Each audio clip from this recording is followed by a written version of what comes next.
Good morning, America. For our viewers in the West, U.S. operations in Iran accelerating, help for Americans trying to escape, an exclusive with Apple, and celebrating a legendary coach.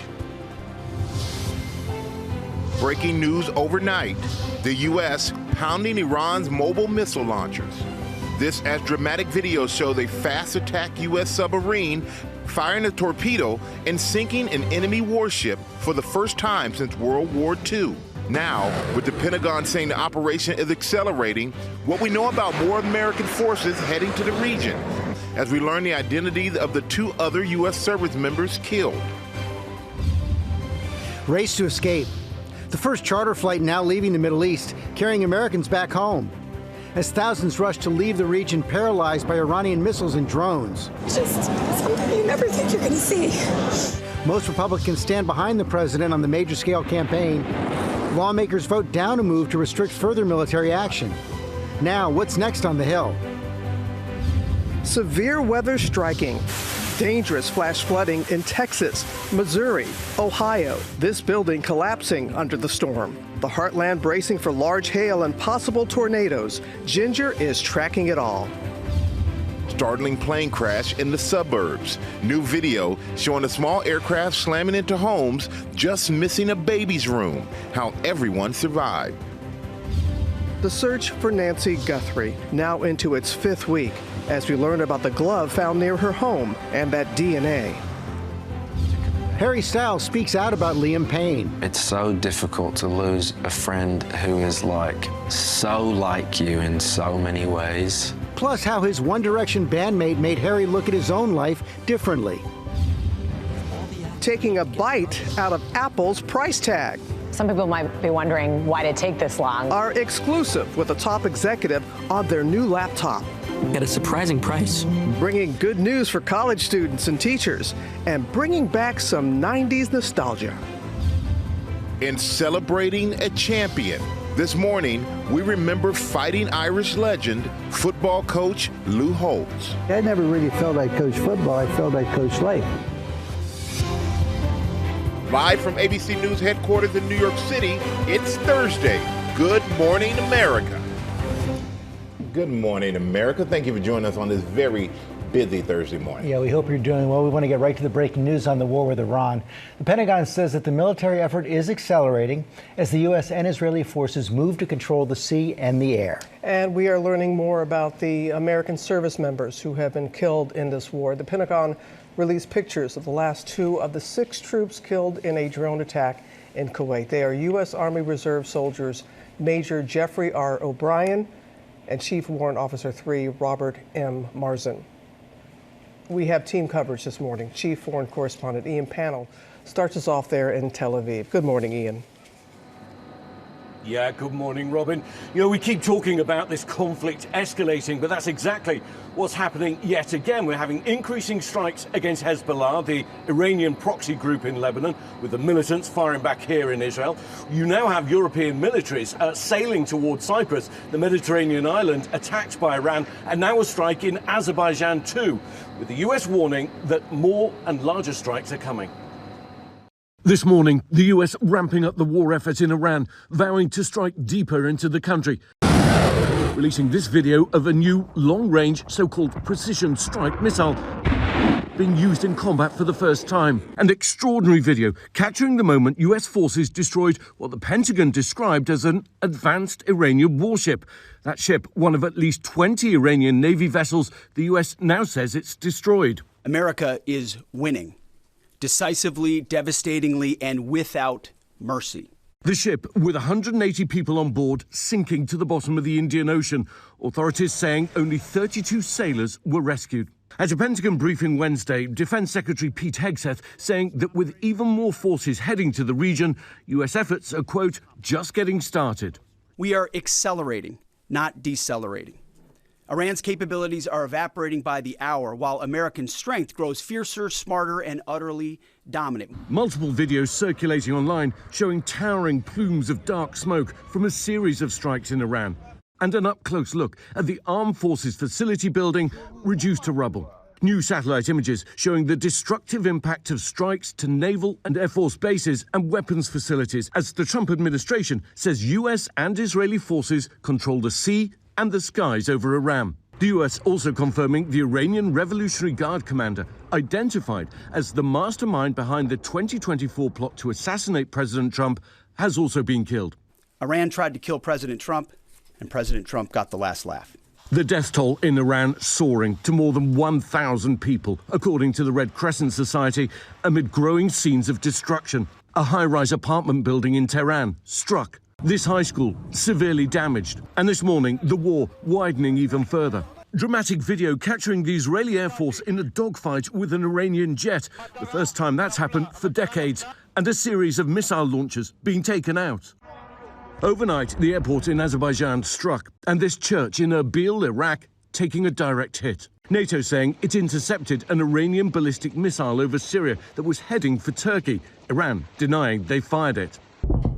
Explosions rocking Doha, Qatar. Our Marcus Moore is there. We heard a series of loud booms over the city and then saw something falling from the sky and then smoke rising in the distance. And that is in the direction of Doha's international airport. The Ministry of Defense saying they've been intercepting a missile attack. Meanwhile, inside Iran, one young anti-government activist in Tehran bravely speaking out. We're not naming her to protect her identity. It is very, very dangerous outside. Everybody from the regime has the gun. Most of them are very ugly and furious, and they have free will to shoot everybody. Well, I don't think any of us can imagine how terrifying it must be for the people of Iran right now. And also because the internet has been severed there, they're not getting access to real-time news about what's happening. In another development, a source in Ukraine's presidential office telling ABC News that the US and Gulf Arab states are in discussions to buy Ukrainian-made interceptor drones, which it's developed, of course, in its war with Russia. A reminder, it was Iranian drones that were responsible for killing those 6 US service members, and it's now one of the biggest challenges in modern warfare is how do you stop, how do you intercept drones, especially when Iran has thousands of them. Michael? Yeah, that seems to be a big challenge there, Ian. Thank you for bringing that to us. And the first charter flight from the State Department has left the Middle East, but thousands of Americans are still scrambling to get out. Our chief international correspondent, James Longman, is tracking the situation from northern Iraq. Good morning, James.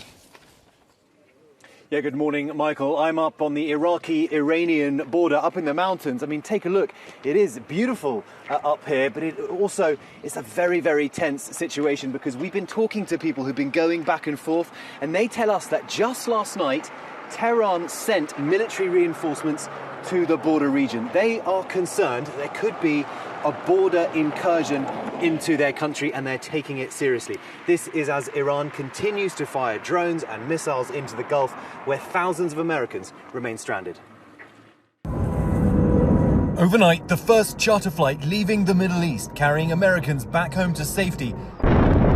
As the race to get out of the region intensifies, the State Department says its round-the-clock task force has been able to help evacuate 6,500 US citizens. In Beirut, some airlines are getting more used to the risk, this plane taking off through the smoke of an Israeli airstrike. Our Brit Clinic spoke to Americans who landed in Hong Kong from a shell-shocked Dubai. How do you feel right now? So relieved. Sarah Mative of Nashville got a flight after 4 days. She says she called the State Department helpline and received no help. We called the number and they said, sorry, there's nothing we can do. And the question this morning, if the plan to attack Iran was months in the making, where was the plan for civilian evacuations? The Secretary of State issued level 4 travel advisories dating back to January for many of these countries in the region. The White House pushed back Wednesday. You can't be much more clear than that. Do not travel to these following countries. But based on the department's own travel advisory system, on Saturday morning, 9 out of 14 countries now under evacuation orders were not considered high risk. Some making the dangerous drive to other countries just to get out. We are passing the border to get out of Kuwait, finally. Blaga Trankarov and her husband are looking for commercial flights, but so far not finding seats. But honestly, at this point, I'm really starting to lose hope that we'll be home soon. Now, there's tension on this border because the Iranians seem to be taking seriously the possibility that it could be a ground incursion into Iran. I spoke to one of the opposition groups here on the Iraqi side last night. He told me he wants American help to launch that invasion. We haven't had that confirmed by any side, the United States and Israel. They are not saying anything about this, but this would completely change the dynamic of this war. George. Yeah, we have to keep an eye on it. Okay, James, thanks very much. The Senate rejected a measure that would limit President Trump's power to use military force against Iran. Senior political correspondent Rachel Scott has that story. Good morning, Rachel. Good morning to you. Nearly every Republican in the Senate voted against this measure that would have required President Trump to get congressional approval before any further military action in Iran, something the president completely sidestepped when he launched this campaign.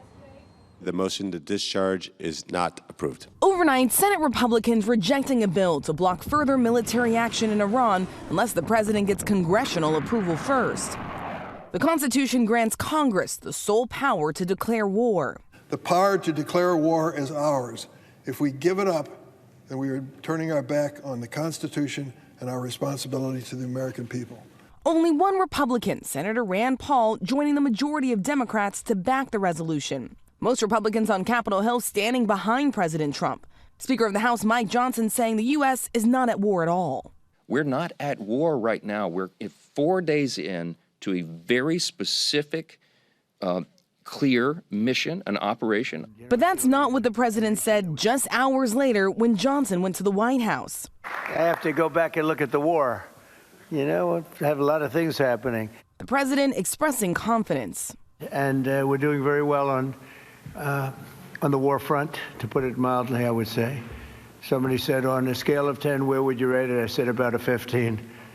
And we're going to continue to do well. On Capitol Hill today, the House is expected to vote on its own war powers resolution. Democrats keenly aware that is likely to fail, but they do see this as an opportunity to get every member of Congress and every Republican on the record in this critical midterm election year, Robin. Yeah, that is true. Rachel, our thanks to you. We're learning about the American service members who have been killed in the war. Our chief global affairs anchor, Martha Raddatz, has traveled to Jerusalem for us. Good morning to you, Martha. Good morning, Robin. I want to tell you we were downstairs in a bomb shelter. We were upstairs on a balcony, and air raids sounded throughout the city of Jerusalem. So everybody in this hotel came down to this bomb shelter. The good news is the warning is now expired. Everybody just left, and we will be shortly. But we do want to tell you about those 6 soldiers who were killed in the opening salvo of this war. All of them were in Kuwait, and they did not, according to defense officials, have any aerial protection when a drone struck. The soldiers were in a tactical operations center, essentially a large trailer, when they were hit. Fathers, husbands, mothers, brothers. Kira Cody's brother, Sergeant Declan Cody, was just 20 years old, the youngest killed. I still don't fully think it's real.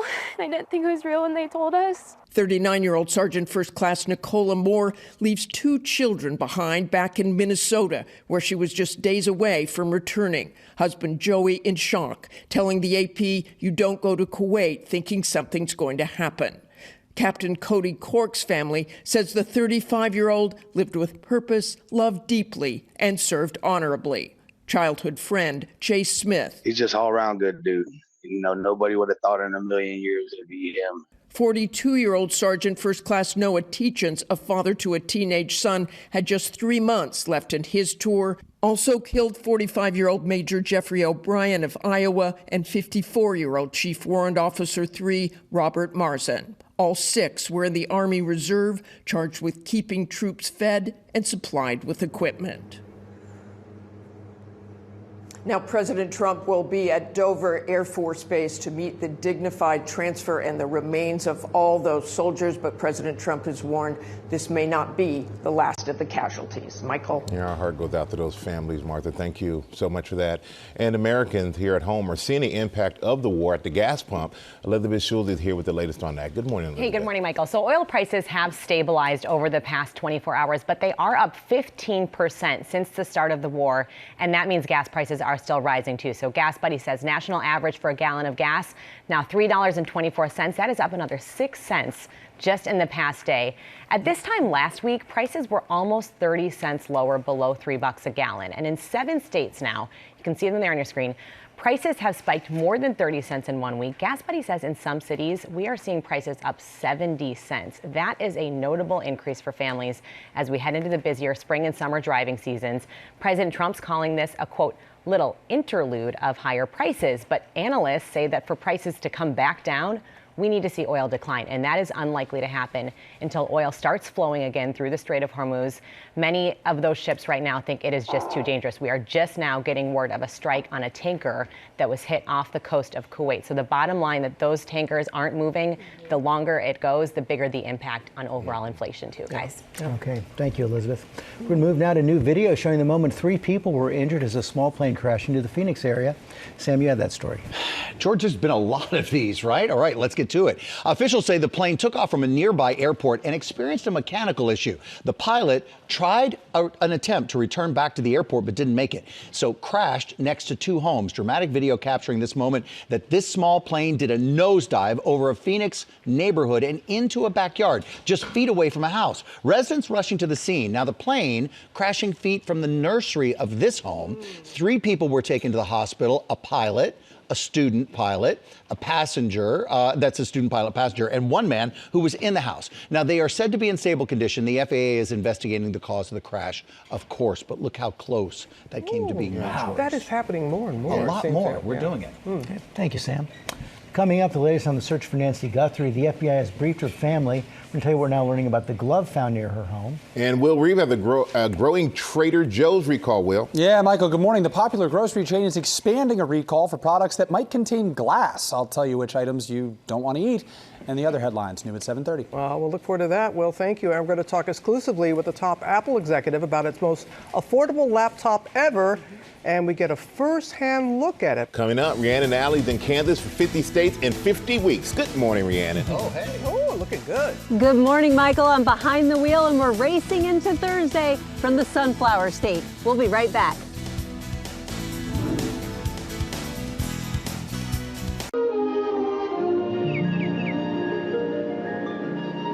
Toto, I have a feeling we're not in Kansas anymore. Well, Dorothy may not be in Kansas anymore, but GMA is live at the Kansas Speedway for 50 states in 50 weeks. Oh, she did get it started. She just had the windshield wipers going. Rhiannon Alley is there, feeling the need for speed at the wheel with NASCAR star Kyle Larson, and that is coming up. He looked a little nervous. He did. We are looking forward to that. Let's go to Will with the latest headlines. Good morning, George. Hello, all. We begin at 7:30 with the House Oversight Committee voting to subpoena Attorney General Pam Bondi over the Justice Department's handling of the Jeffrey Epstein case, including missing the deadline to release the Epstein files by more than a month. Bondi will testify behind closed doors on a date to be determined. And Trader Joe's is expanding its nationwide recall of 4 popular frozen food items due to potential glass contamination. The recall includes Trader Joe's chicken fried rice, vegetable fried rice, Japanese-style fried rice, and chicken shumai. Customers can return the products for a full refund. And this will be music to the ears for anyone who flies a lot or at all. United Airlines is cracking down on flyers who don't wear headphones. The airline reserving the right to kick passengers off a flight if they're blasting video or audio content, or they could even ban them permanently. But if you do forget your earbuds, don't worry, you can request a free pair. And Brianna Stewart adding another championship to her already stacked resume. Overnight, the unrivaled co-founder leading her team to victory, scoring 32 points. Will we get to see these stars in the WNBA this season? That is the lingering question, because there is still no labor agreement in place between the Players Association and the league, and that could put the season, or at least the start of it, in jeopardy. It really could. But Unrivaled was really good. Oh, my gosh. Yeah, another successful season. Season number 2 in the books. Yeah. Thank you, Will. Now to the Nancy Guthrie investigation. The sheriff shared new details about DNA evidence now being analyzed. Chief Investigative Correspondent Aaron Katursky is here with the latest on that. Good morning, Aaron. Good morning to you, George. The FBI just briefed the Guthrie family on the progress of the investigation. There wasn't much to tell them.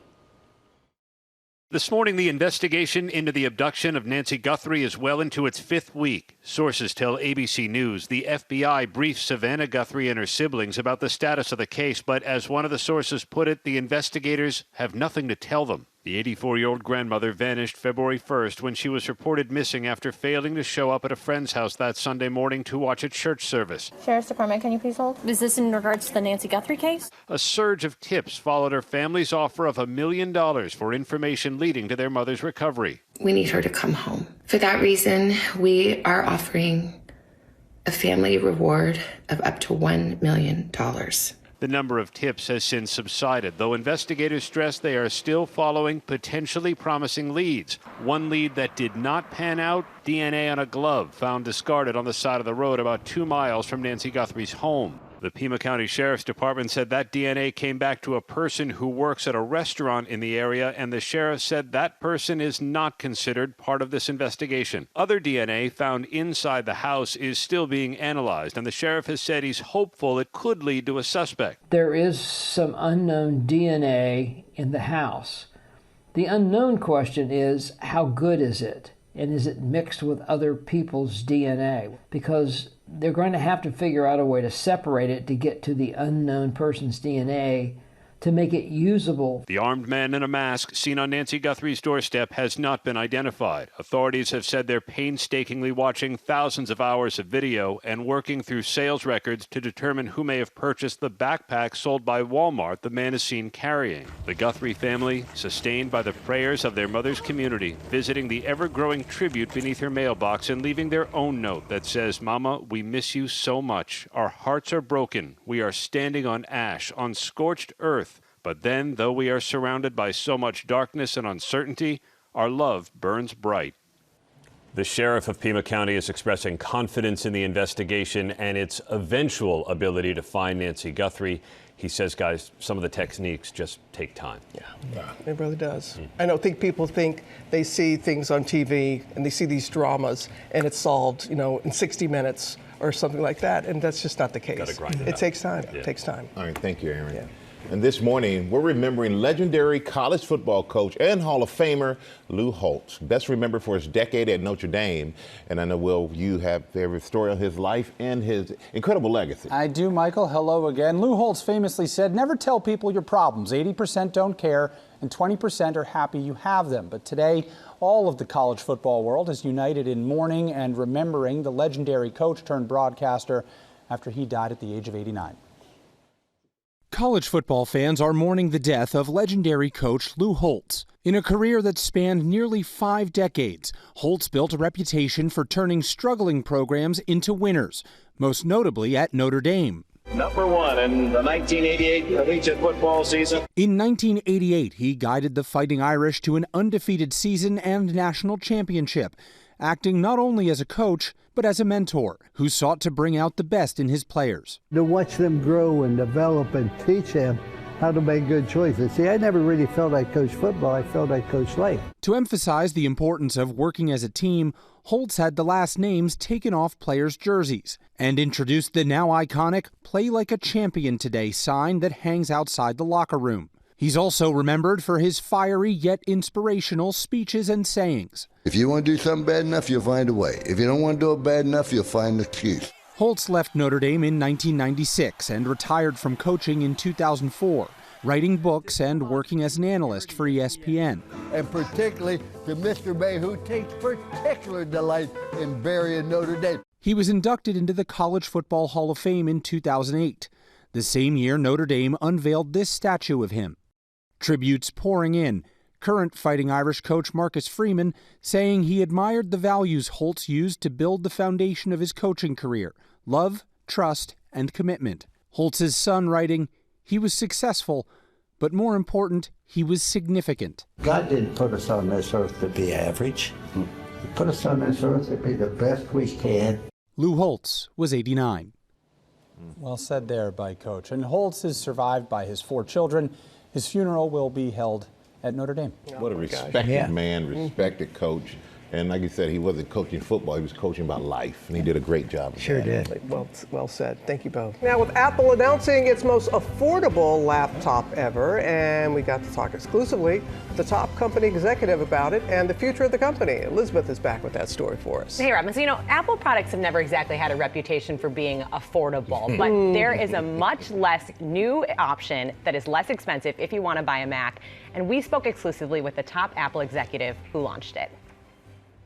This morning, owning a MacBook is more affordable than ever. This is MacBook Neo, an amazing all-new Mac at a surprising price. Apple launching its new Neo computer with a $599 price tag, nearly half of what it costs to buy a MacBook Air. We saw an opportunity here to really just reach a lot more people than we ever have before. It's solid, it's reliable, it's durable, it's all the things you want a Mac to be, and it's an amazing price point.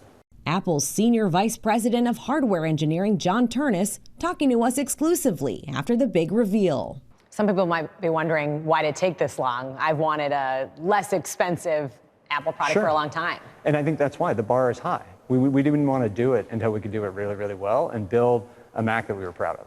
The Neo is available for $499 for college students and teachers, putting it closer to competitors like Google's Chromebook or HP's laptops that are more established in schools. The color is so bright. This is like screaming citrus to me right now. With a 13-inch screen, its bright colors bringing back nostalgia for those candy-colored computers of the 90s. We built this system new from the ground up with color in mind, and you can see it. It was an opportunity for our design team to do something really expressive with this product. As Apple builds out its lineup, Turnus tells us AI will keep making its way into all of its products. Think of features like Live Translate or photo enhancing. If we're doing it right, people won't even really necessarily notice or think about it. They'll just have a new feature that they start using more and more because they really like it. So Turnus says a key reason why the Neo is able to be less expensive is because it uses an Apple computer chip that previously was only used in phones.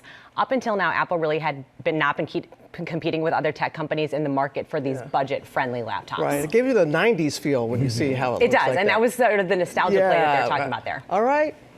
Turnus, a little chatter about him being the next CEO of Apple. There has been a lot of speculation about this. We did ask him that question.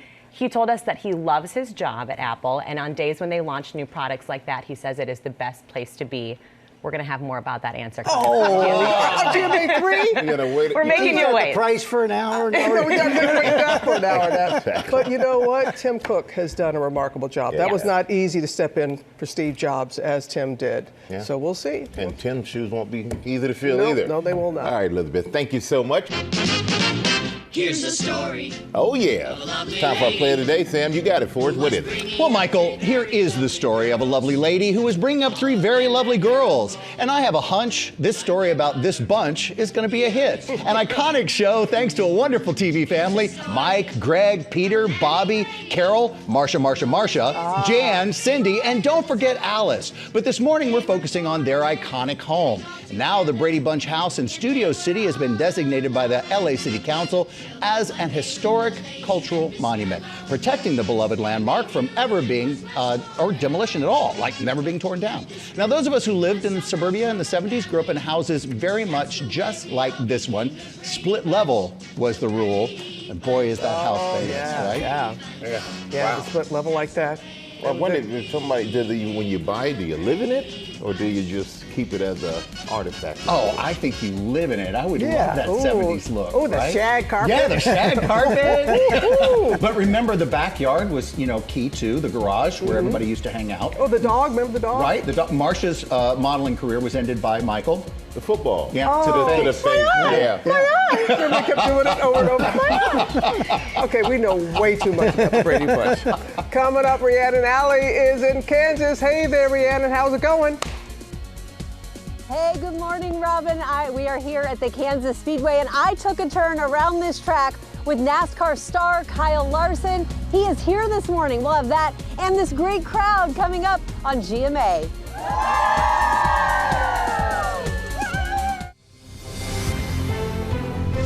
Good morning, America. It's 8 a.m. Breaking news overnight. The U.S. strikes Iran's mobile missile launchers. This dramatic video shows a fast-attack U.S. submarine firing a torpedo, sinking an enemy warship for the first time since World War II. Now, with the Pentagon saying the operation is accelerating, what we know about more American forces heading to the region.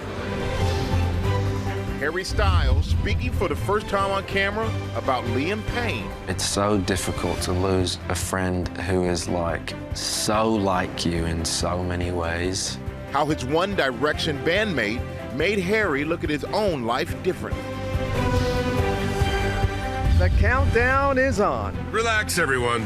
John Hamm getting us pumped for Pixar's new movie, Hoppers. You know my name? And we know that the reviews are in. Why are you so quiet? You're freaking me out. You stole my young American heart. There's no place like home. And there's no place like Kansas. We're live at the famous Speedway in the Sunflower State as we race into Thursday and say, Good morning, America.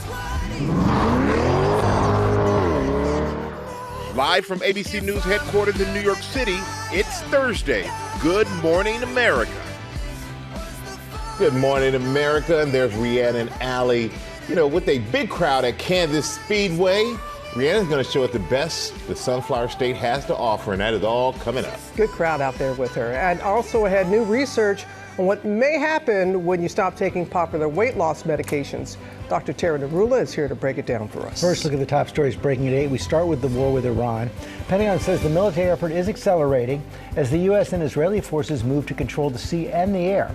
I want to go back to Chief Foreign Correspondent Ian Pannell in Tel Aviv. Good morning, Ian. Yeah, good morning, George. Israel just completing its 12th wave of strikes on Iran with the U.S. amid more signs of escalation. We've got increasing strikes against Hezbollah, the Iranian proxy group in Lebanon. A warning now just issued to the neighborhood of Dahya inside Beirut. It's the southern suburbs. It's a stronghold for Hezbollah, ordering all residents there to leave. We've got European navies heading towards Cyprus, an attack on Azerbaijan, with the U.S. warning more and larger attacks are coming.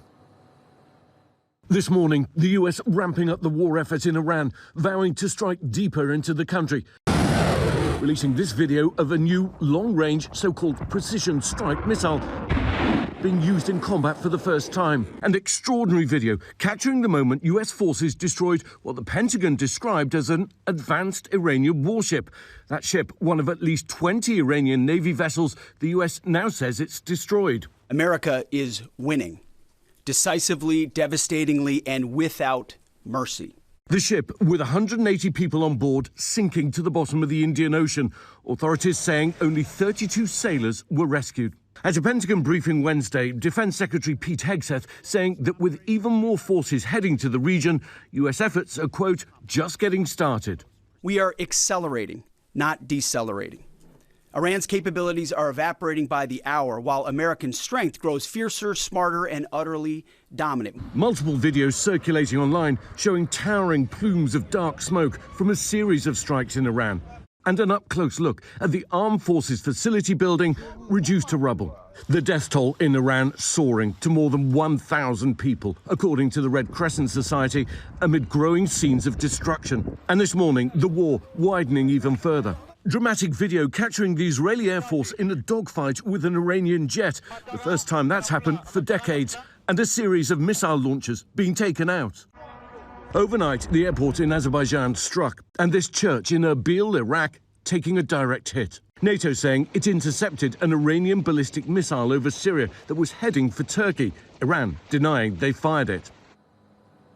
Well, Iran claiming that 20 schools and 11 hospitals have been hit by US and Israeli strikes. Now, while we can't verify their numbers, we certainly have seen verified images of civilian sites being hit in strikes. In another development, we're hearing from Ukraine's presidential office that the US and Gulf Arab states are now in discussions to buy Ukrainian-made interceptor drones, which, of course, it's developed in its war with Russia. A reminder, it was an Iranian drone that killed those 6 US service members.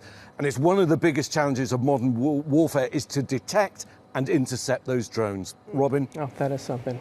Ian, our thanks to you. I'm going to bring back Elizabeth Schulze now, tracking the economic impact on the war on Americans here at home. And we've been watching the gas prices very closely We're here. watching them because it's unusual to see the kind of moves we have seen in gas prices, and we are seeing oil prices trade higher again this morning. Oil is now up about 15% since the start of the war, so that means gas prices still rising too. Gas Buddy says the national average this morning, $3.24, up about 6 cents in the past day.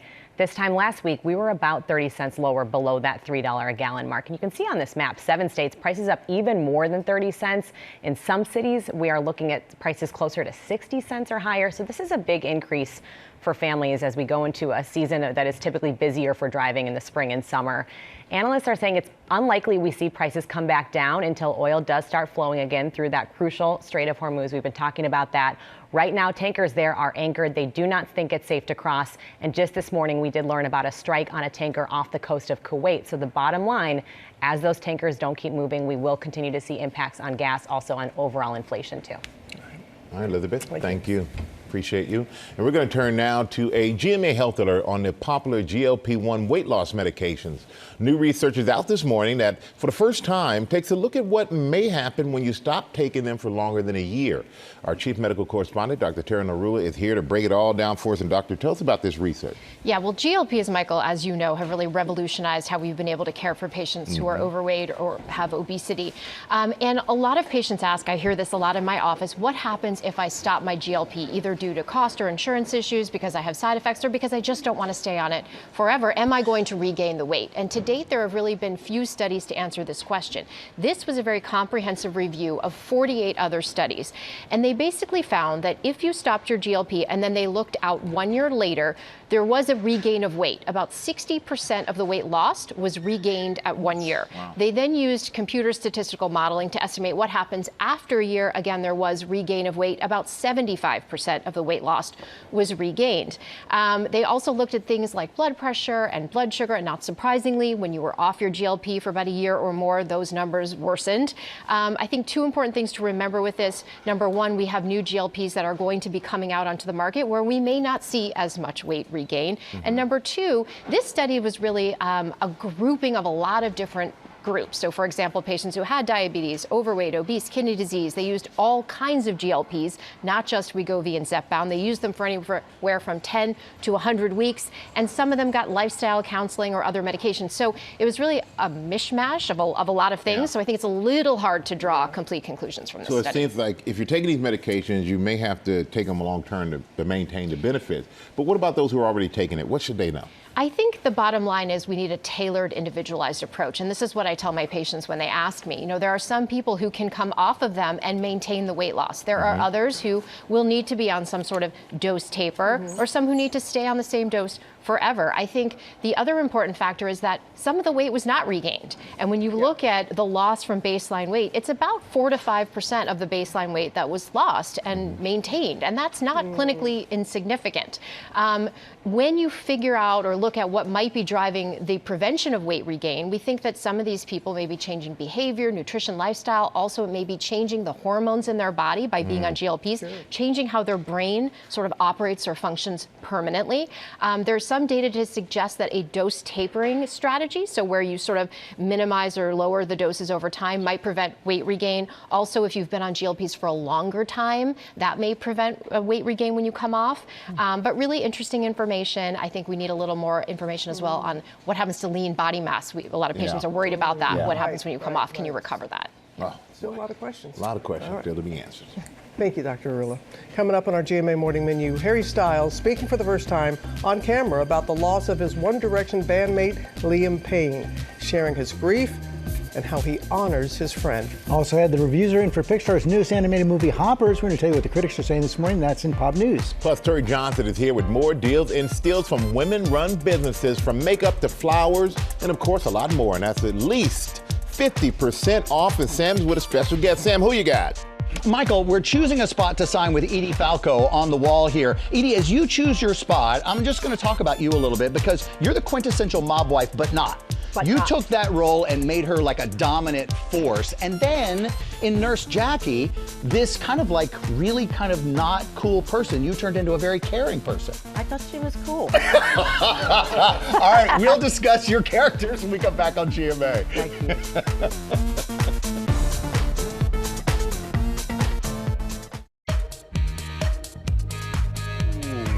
Yeah, that's a skyline here in the Big Apple.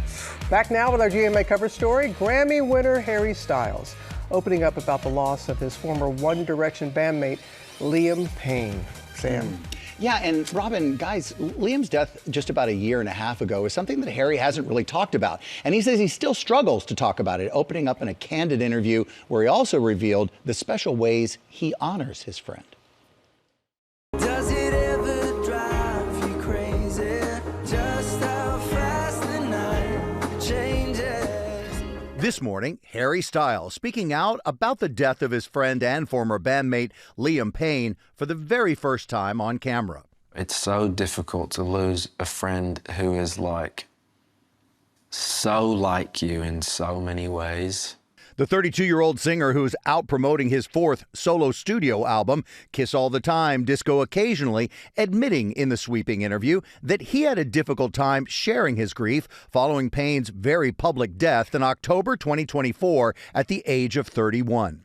I have such strong feelings around my friend passing away. And then suddenly being, like aware of there's maybe like a desire from other people of you to convey that in some way. Or it means you're not feeling what you're feeling or something, Payne fell from a third-floor hotel balcony in Buenos Aires, Argentina, following a long public battle with drugs and alcohol.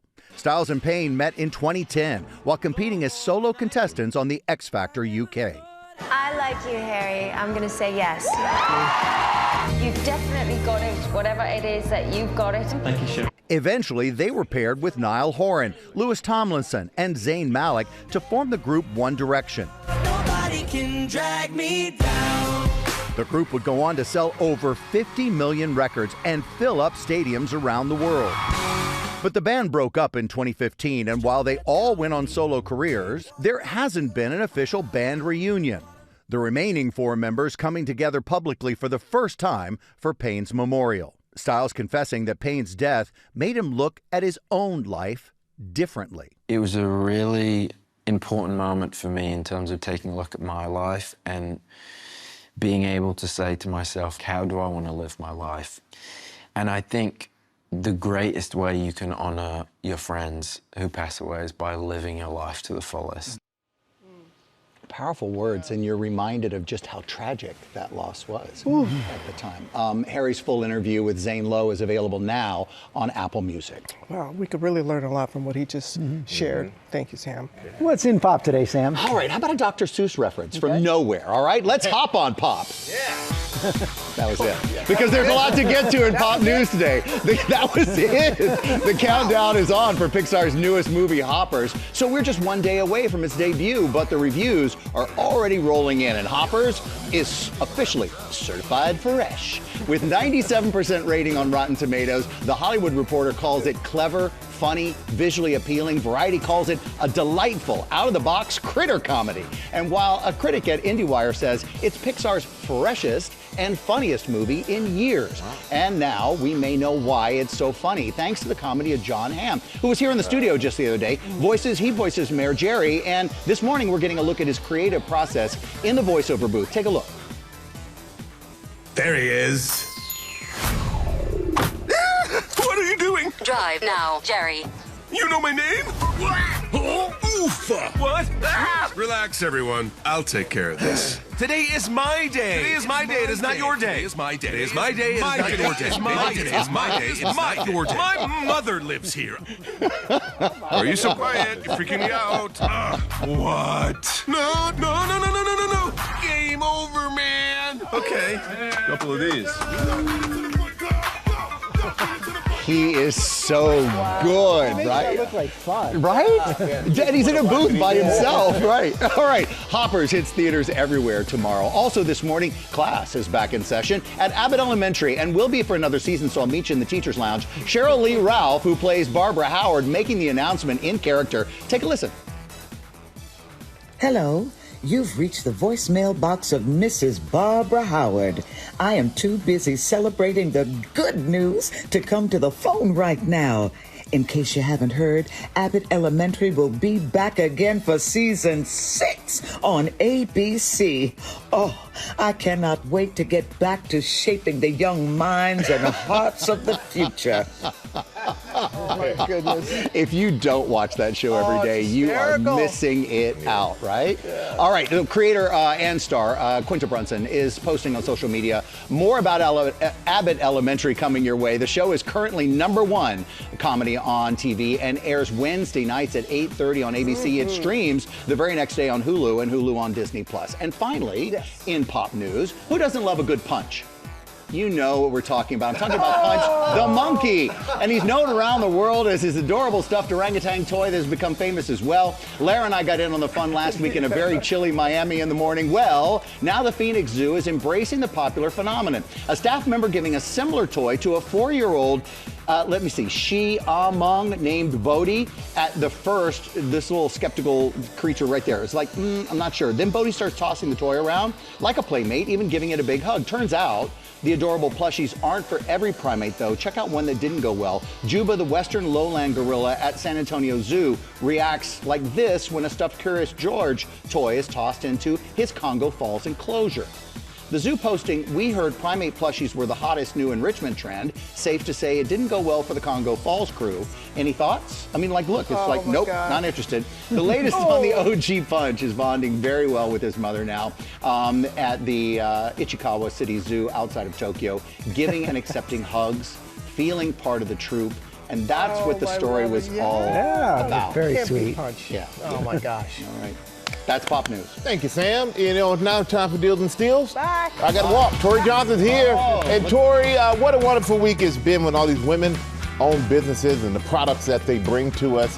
And this morning you have more incredible deals, so let's have a look. What you got? Okay, so we're starting with Tarte. Not necessarily you, but the rest of us can get glam with America's #1 concealer brand. We've got a big variety of options. Their Shape Tape collection. They sell 1 concealer every 4 seconds. Really? What you are holding right there is we've got juicy plump liners that are fabulous, and what's really fun with these is there's a little mystery charm, 12 different charms that you can collect. Clip it to your bag. And then right here, tubing mascara. It is their #1 mascara. It adds a little lash, like kind of a little extension look to your lashes. Everything from Tarte slashed in half today. Big saving. Big saving, 50% off. There we go. I love this company. Once a year, we feature Grace Rose. Pretty. And there's 2 different options that you can get. So you could buy cut roses that will come to you just like this.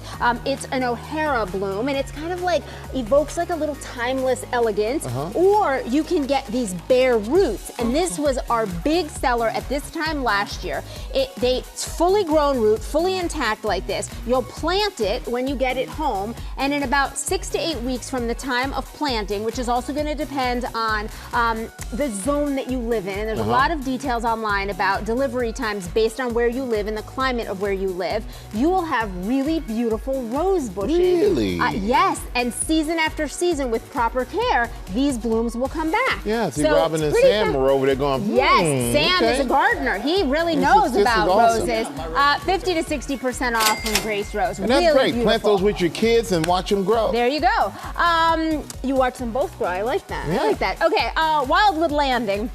A big variety of tea towels. We got your name on one right here. Robin's is getting the most oohs and ahs, is the prettiest. We got my Mahjong girl here, Lara. And then look how nice the large ones, look at how it's double-sided. You could show patterns on both sides of those. So whether it's personalized or plain, they're absorbent, they're fabulous, and they add a pop of color to your kitchen, all slashed in half. Hey, you got that great down. deal there.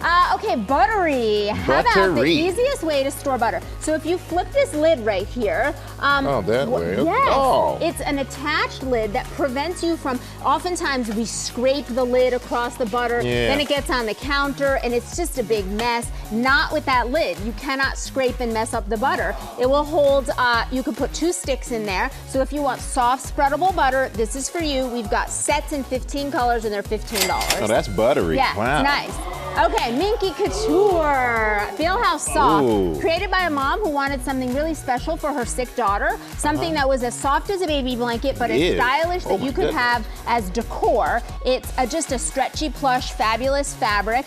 And that one right there in front is called the Everyday. And you see on one side it's the Minky plush, and then on the other it's a water-resistant lining. So that one, if you want to take it hiking, camping, they got you covered. Picnic. There you go, 55% off plus free shipping on a really big Free assortment. shipping. You know what's great? Website. I love the stretch. Yeah, the stretch is fabulous. That's incredible. Really nice. Okay, Packet. Packet's finally back, you guys. Here's what's great. This is a freezable lunch bag. So look in here. I love these. Yeah, it's cold in there. Feel inside this one. Feel how cold it is in here. You pop this in the freezer. For people who are taking, it could be food for kids, commuters. People also travel with these for with their medicines that need to stay cold. No messy ice packs. These are fabulous. They're all 50% off. And then finally, we got our digital deals. You guys will find extra bonus deals when you go online at gmadeals.com. Lots of bonus deals because we are all about celebrating women. Yes, we are. And thank you, Tori. Thank you. You know, and we partner with these companies on these great products. You can get them at gmadeals.com. That QR code on the screen will take you there as well. And coming up, we're putting the pedal to the metal at the Kansas Speedway. Rhiannon really getting into it now. There she goes. And we are back for 50 states in 50 weeks. Rhiannon Alley is in Kansas City to show us something special in the Sunflower State. Hey, Rhiannon. Hey, George, good morning. Yes, it's a foggy start here in Kansas, and I grew up on the Missouri side, which is about 15 miles away from here, so I'm very familiar with the state of Kansas. I spent so much time in both, and a lot of people think of cornfields, they think of barbecue, sunflowers, the Kansas Speedway when they think of Kansas, but there's something else unique, but you have to go underground to see it. Take a look. This is Stratica, Kansas Underground Salt Museum, where inside you'll discover a world made out of, you guessed it, salt. There is salt above you, below you, all the way around you, and most people step off and just go, oh, wow, because it's just that kind of experience. The experience takes place hundreds of feet below ground here in Salt City, otherwise known as Hutchinson, Kansas. You get to go on a train ride, you get to go on a dark ride, get a souvenir piece of salt, and it is just an experience like no other. Stratica has been up and running for nearly 20 years. We decided to come and check out the salt mine a few months ago. It was so much fun, so we had to bring a friend with us, so we came back. There's a little bit of a step down. In addition to being the only salt mine museum here in the U.S., it also serves another purpose. I freeze. I'm Batman. Costumes from Hollywood blockbusters like Batman and The Matrix stored right here in the museum. It's 68 degrees year-round, 40 to 45% relative humidity, so it is just a wonderful environment to be able to store things in, keep them protected. So if you're looking for an adventure that is anything but bland, this is the perfect place.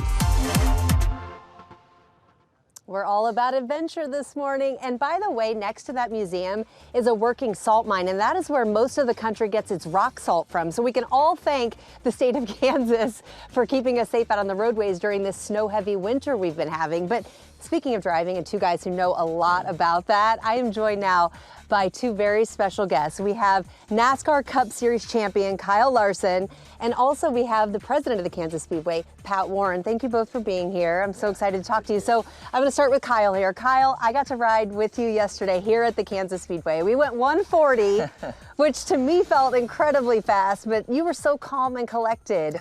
How fast do you typically go?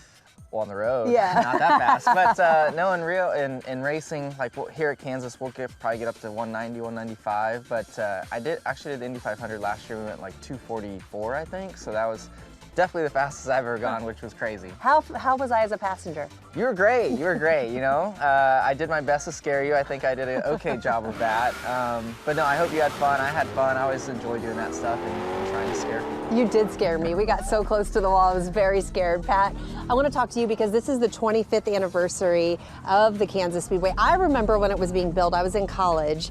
What makes this place so special? You know, I think it's two things. One, it was bringing racing back to Kansas City When we opened in 2001, the Cup Series came here. It was a huge deal.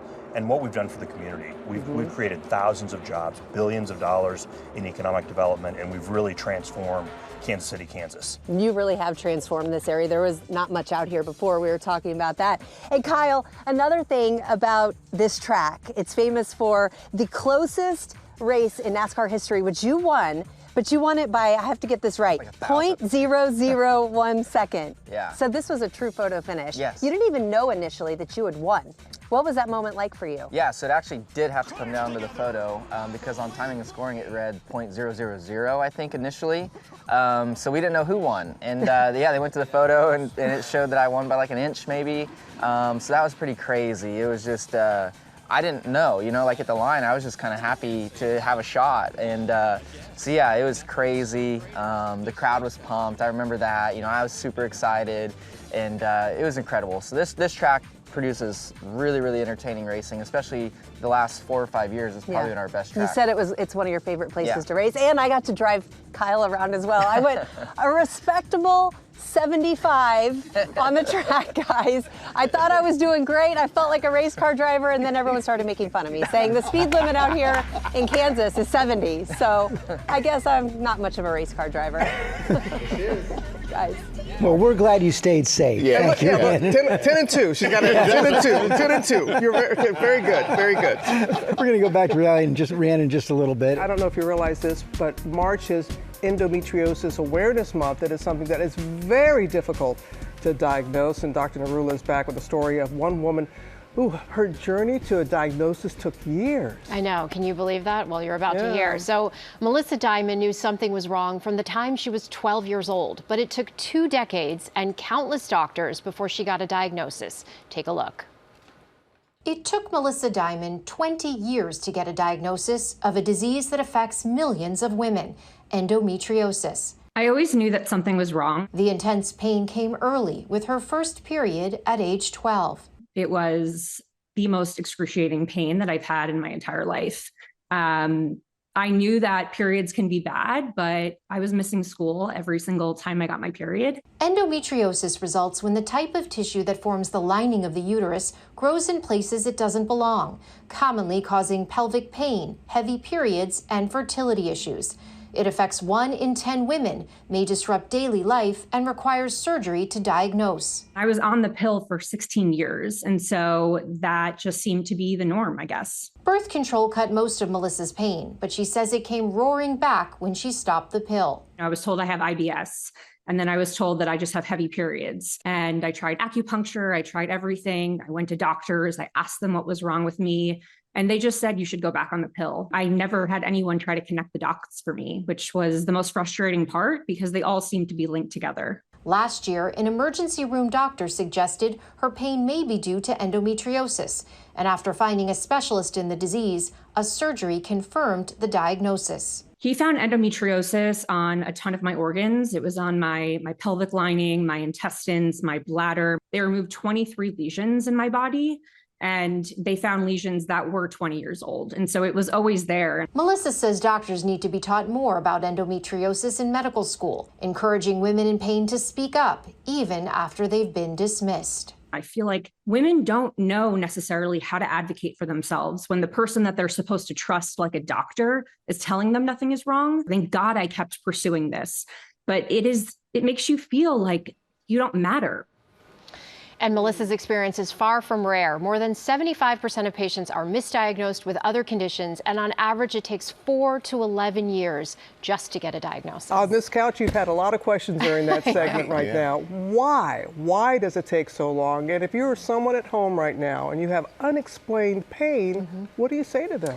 Yeah, I mean, I think we were all surprised to hear, right, the amount of women this affects, 1 in 10 women. And the problem is that the symptoms can be very diverse. So you can have, as you heard, pelvic stomach pain, abdominal pain, fatigue, urinary symptoms, painful periods, all kinds of symptoms. And so it can be hard, as you heard, to connect the dots. Right. Some women may be asymptomatic, and some women may discover when they try to get pregnant that they have fertility issues, and that's the time where it's picked up. The other issue is that there's no blood tests, there's no real imaging tests, so it requires a surgical laparoscopy procedure to really make the diagnosis. I think that many women, as you heard, go undiagnosed, they go misdiagnosed, they get told they have irritable bowel syndrome, they have mental health issues, or they just aren't believed. So if you're someone who thinks you might have endometriosis, you want to keep a chart or a document or journal of your symptoms, when they're happening, what they feel like, where they are. There are apps actually now you can go online and potentially download that can actually help you chart out your symptoms, and you can show that to your doctor. And sometimes that helps them put together the dots.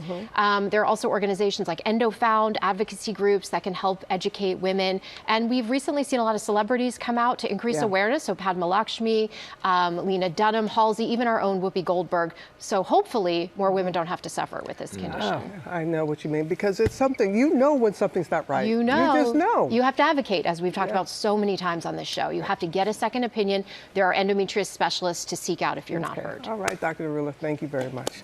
Let's get over back to Ginger. Ginge. Thank you, Robin. This morning, we have a first look at the trailer for The Testaments, a new chapter of the hit Emmy-winning series, The Handmaid's Tale. This highly anticipated show follows the daughter to Elizabeth Moss's character, June, as she navigates life inside of Gilead and meets a new friend. Look at this. Agnes Mackenzie, this is Daisy. Make her feel comfortable. Daisy, where do you hail from? Canada. I imagine Canada's very different from here. Which makes me wonder, what did you come here for? It's never quite as it seems. Never quite as it seems. We gather here tonight to bring women back to their rightful place. You can check out the full trailer on our website, and The Testaments premieres Wednesday, April 8th on Hulu and Hulu on Disney+. Now back to 50 states. 50 states in 50 weeks. Rhiannon Alley is at Kansas Speedway with a great crowd. Hey, Rhiannon, to you in the crowd. Hey, good morning to you, Michael. That's right, we've gone underground in a salt mine. We have driven a red Corvette with a NASCAR champ. What else makes the state of Kansas so special? It turns out a lot of things.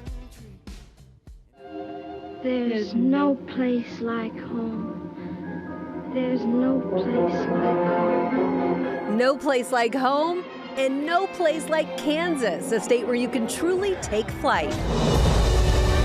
Amelia Earhart hails from here, and so does the city of Wichita, nicknamed the air capital of the world because of the robust aircraft industry located there. The Sunflower State has a natural funny bone, too. Beautiful, Gloria, just like my Mitchell. From Modern Family's Eric Stone Street to Paul Rudd. They've done studies, 60% of the time, it works every time. To Vivian Vance, famous for playing the witty Ethel Mertz on I Love Lucy.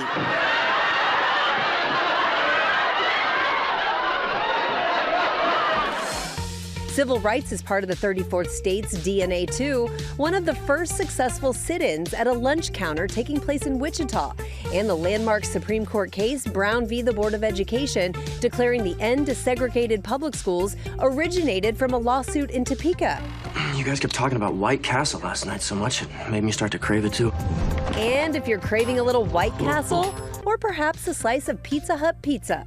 Stop it, I'm starving! You can get your fill here, the birthplace of these popular fast food brands. You can also find that famous Kansas City barbecue, burnt ends and all. That is the one thing I haven't had a chance to do yet on this visit is eat some Kansas City barbecue. So I'm going to do that after the show. But I want to tell you, in addition to Amelia Earhart being the first woman to solo fly across the Atlantic, there have been a lot of firsts for women here in the state of Kansas. The first Black person to ever win an Oscar was Hattie McDaniel. She won for Best Supporting Actress for Gone with the Wind. Also, the first woman who was ever elected mayor here in the United States was in Argonia, Kansas. That was all the way back in 1887. So Kansas is really rich in history, and it has been so much fun to share all of that with you guys this morning, along with this great crowd. Thank you all for being here this morning. They have been fantastic. A lot of GMA fans here, guys. Thank you for Great job by all of you. And I mean, amazing how many firsts there in Kansas. And Rhiannon, the first time you've driven 75 miles per hour on the track. And last. Robin and last.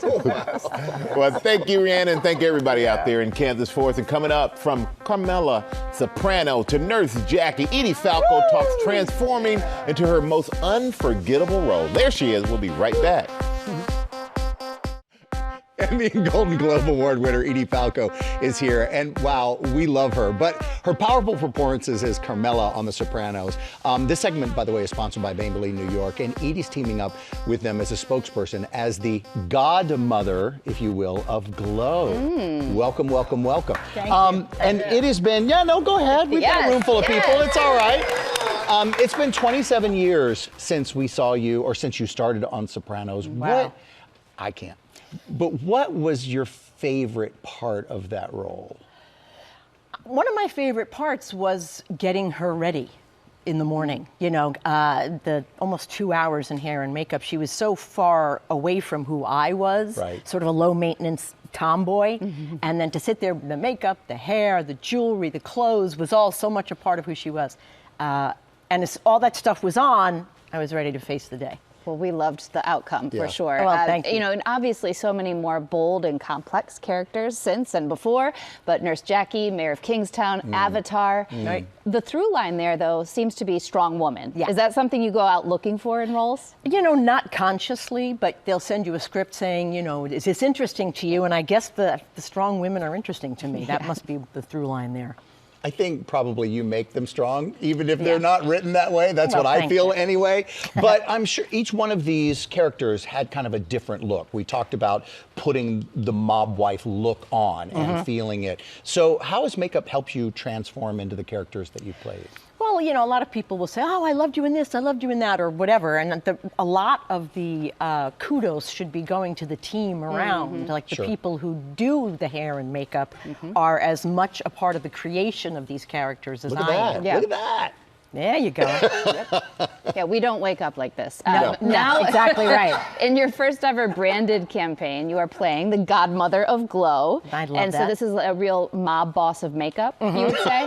How fun has that been? I have to say, I didn't think I was the first person people would think of for a makeup campaign. It's not, I am by nature sort of a tomboy and a low maintenance person, but I thought it was so cool and sort of brave to go against sort of type for a campaign like this. I was honored to be asked. But I think a lot of women are feeling the way you feel now. So many Gen X millennial women are finally seeing themselves in campaigns and in makeup situations. So what do you want to say to them? Well, that I wish I had grown up in a time like this, where this idea of body positivity and looking the way you look and loving that, I think that may be our one job on this planet, is to let your body and face change as you get older, and to realize you're older, that means that you get to live longer. And if your face looks older, it's not like you did something wrong. It means that you're blessed by that fact, with that fact. And learning to embrace that, I think, is a big part of growing up in this culture. That's why you are the godmother of Glow. I was going to say. I buy it You're right in. there. Edie, thank you. We Of really course. appreciate you being here. Happy But to. because you're glowing, we want to glow. So let's go ahead. I'm going to walk over and get an idea of what this looks like and what the products do. Casey Spickard, a brand ambassador and also makeup artist, is going to help us out. So tell us, how are these products working? How do we use them best? Yeah, so we're gonna start to get the glow with the Maybelline Lifter Plump and Glow Foundation. So I'm gonna take a pump of this on the back of my hand, 1 to 2 pumps, use a foundation brush, buff it into the brush, and start tapping it into the skin. This is formulated with 90% skincare, so it's clinically tested to plump and brighten the look of skin. And you can see you're getting coverage, reducing a little redness that she may have, and you're really, getting that plump, juicy skin that everyone is always looking for, right? Yes, and color-wise, it's always tough, but is the back of your hand a good place to go? This is just to warm up the product and get it onto the skin. To color match, I like to look on the chin or the neck. Okay, Yeah. so that's a better way, because I know that's always rough when you have a different colored neck than your face. Exactly. Now we're gonna go in with the Lifter Concealer. And I like to take This is a beautiful doe foot applicator, which I love. I do a dot right here where you want the coverage and a little dot out here. Okay. And you're gonna use a dense buffer brush again and tap that into the skin. Lift that eye. Exactly, and it's full coverage, hydrating. It blends out seamlessly to give you that really lifted look. You've done a wonderful job at making us you. all glow. Appreciate you. Have a very important correction to make. Marsha Brady was hit in the nose, not the eye. Oh. Yeah. Where's the modeling career? The nose. Like her nose, not the eye. Thank you for clearing that up. Yeah, well, that's what we do here at ABC News. We make our corrections. Have a great day, everyone. That's what we do. Oh, my nose. My nose, my nose, my nose.